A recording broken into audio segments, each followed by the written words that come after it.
Hi there, Kendra Tolbert here. I'm a registered dietitian and yoga teacher, and I specialize in women's health and fertility. And today, you and I are going to pick up where we left off in our preconception preparation series. Specifically, we are in the third video in the nutrition sub-series within our greater series. And we're going to talk about the third principle, be wary of fear-mongering. I don't need to tell you this. You already know this. Fear is an incredibly powerful motivator, and one that is used by those in the social media world and those in marketing quite often because it's such a powerful motivator. Because it's such a powerful motivator, it causes us to react, often without pausing to think, often without using critical thinking, and often without checking in to see if something is true. We just react because we want to feel safe. That's the point of fear, right? It's designed to keep us safe, and it's designed to get us to move quickly, because when you're unsafe, you have to get to safety quickly. You don't have a chance to pause and think it all through. So that's why it's often used in social media and marketing, but that's also why we need to be so wary of it when it is used when it comes to nutrition. Because if we are being moved by fear, we may not be checking facts, and that matters. I can't tell you how often the very foods that people have been taught to be fearful of when it comes to their fertility are actually, in fact, the foods that have the potential to support them in reaching their goal of conceiving and in their goal of having a healthy live birth.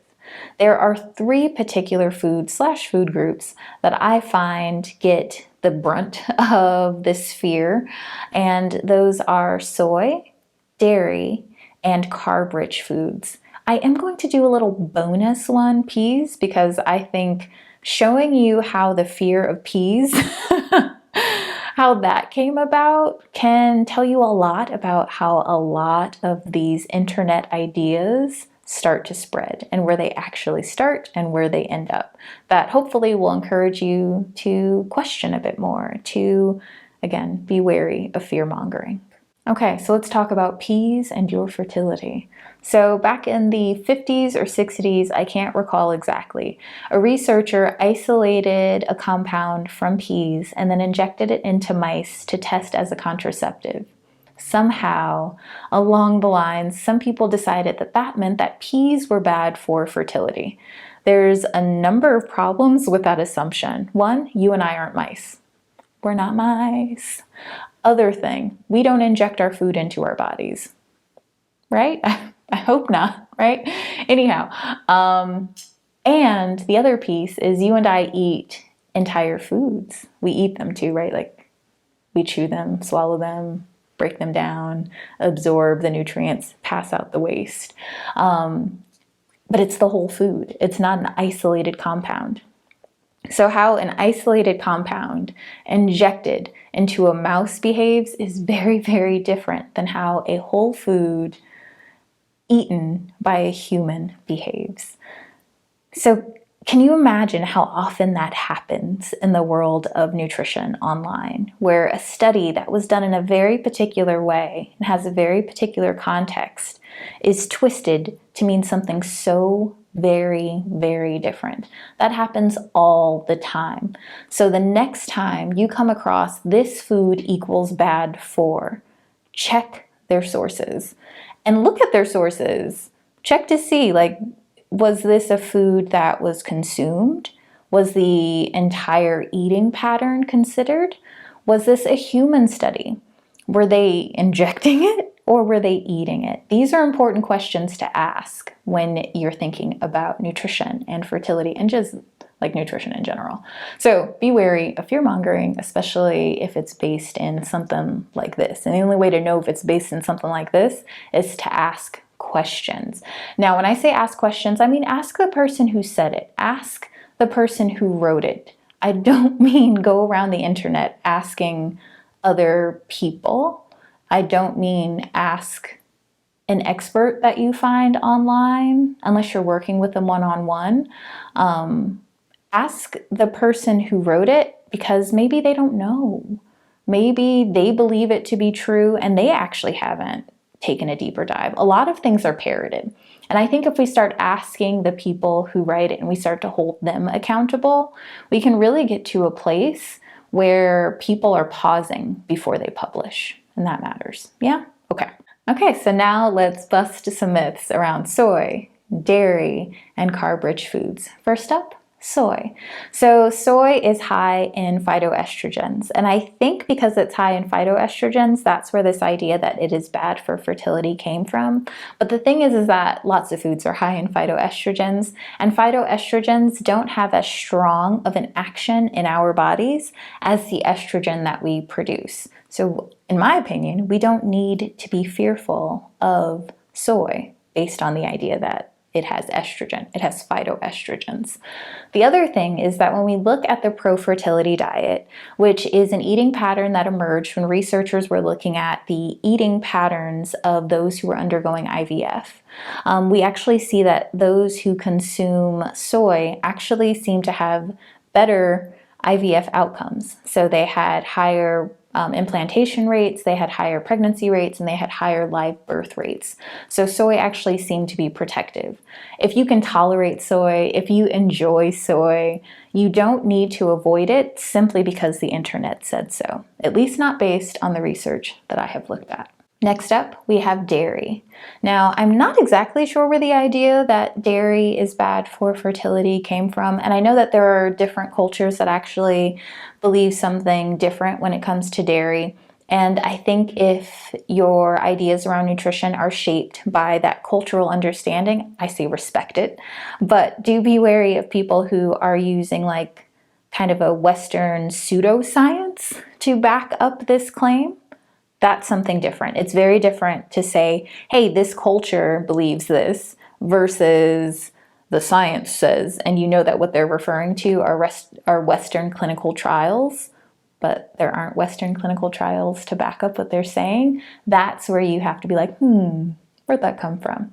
Now, what I will say is that full-fat dairy, when it comes to women's health, does seem to be the optimal choice for those who do consume dairy. So when we look at the fertility diet, which emerged from research where researchers were studying the eating patterns of women over the course of years and seeing who was most likely to experience infertility, they actually found that full-fat dairy seemed to be more protective against infertility, overall infertility, but more specifically ovulatory infertility compared to low-fat or fat-free dairy. So if you can tolerate dairy, you enjoy dairy, you regularly consume dairy, then full-fat or whole-fat dairy is the optimal choice. If you're like me and you can't tolerate it, don't feel like you're missing out.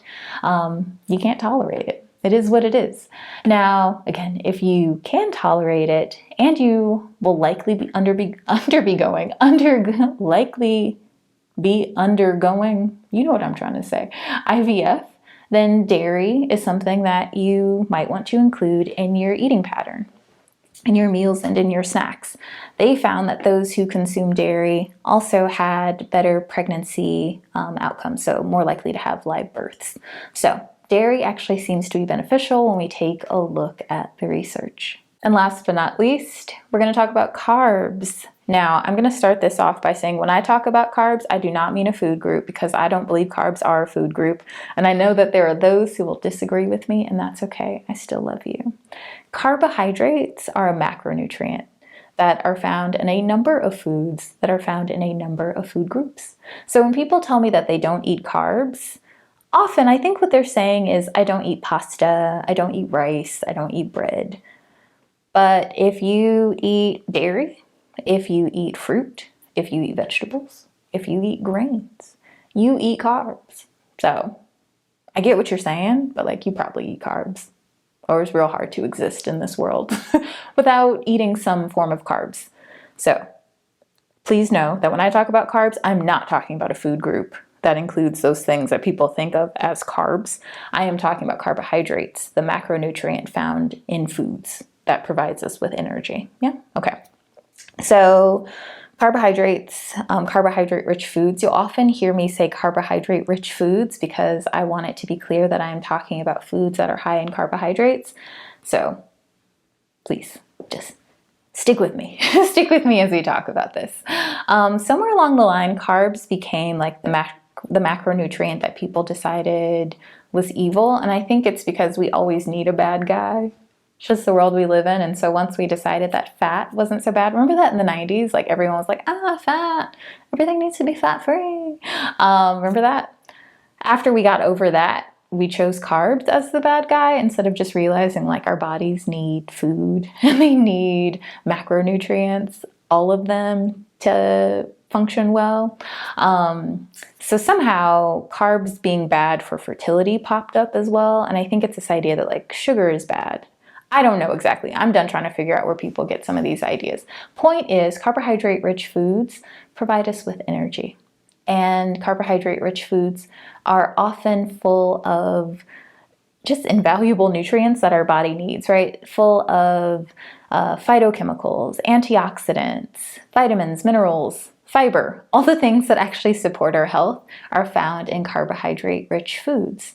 Now, when we look at the fertility diet, we do find a preference for slow carbs. So the carbohydrate-rich foods that are high in resistant starch and fiber. And so those are the carbohydrate-rich foods that break down more slowly. I think that's a great idea. If you can choose fiber-rich and resistant starch-rich, carbohydrate-rich foods, then that's a lovely thing. But you can also pair whatever carb-rich foods you are enjoying with fiber, fat, and protein-rich foods because they're going to provide a buffer against these spikes in your blood sugar as well. So really enjoy carbohydrate-rich foods because your muscles and your brain really, really like carbs as a source of energy. And because those foods are also high in other nutrients that your body and your fertility desperately need. I really hope that busting these myths has left you feeling less fearful and frantic when it comes to fertility nutrition.